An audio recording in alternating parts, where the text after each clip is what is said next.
The Outlaw from Boomstick Gear is the outside the waistband option. It is made with 0.125 inch or 1/8 inch Kydex.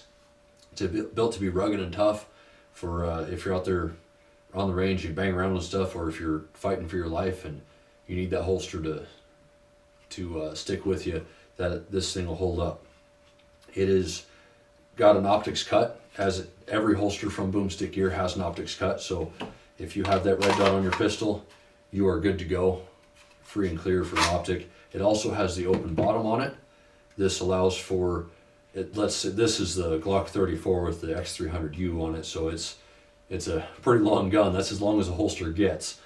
But if you had a shorter holster like this one here for the Glock 19 with the TLR-7A, and you decide to put a 17 in there, it's going to stick out a little bit, but it'll fit. So it's got the open bottom for that, or for threaded barrels, or if you have a muzzle device on there that's the same profile as a slide, then it'll fit in that holster as well. It's got hole patterns for both Safariland, which I have their QLS fork on here, and BladeTech attachments as well. I've got a few Safariland attachments here. I don't have any BladeTechs on these right now, but I have a few Safariland attachments here I can demonstrate for you. So this is the fork for the QLS system. This here is the Safariland UBL with the QLS fork system. So it just sits on there, and I forgot to mention, this is the UBL mid-ride. So this sits a little bit lower. That is available for purchase with the holster as well. So you can buy this setup minus the leg strap. I don't offer these right now. I'm planning to later, but there is that setup. This holster is the same way. It's got the QLS fork on it, so it would fit in that system. This here is the UBL from Safariland, the UBL High Ride. This is something that I would use if I was wanting to carry outside the waistband, concealed under a jacket or a suit or something like that.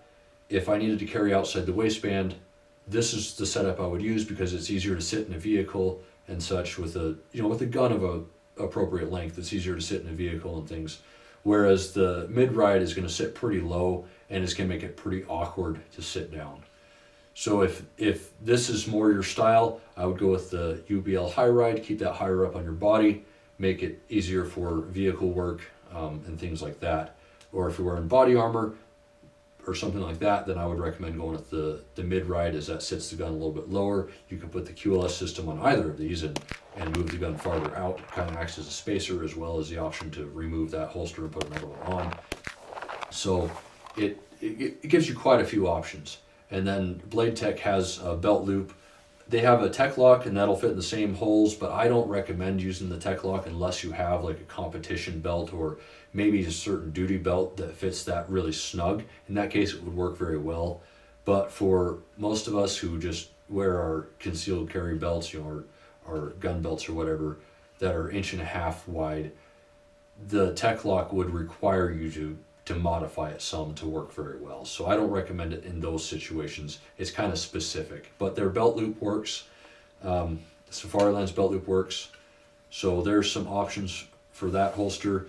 That is the Outlaw from Boomstick Gear.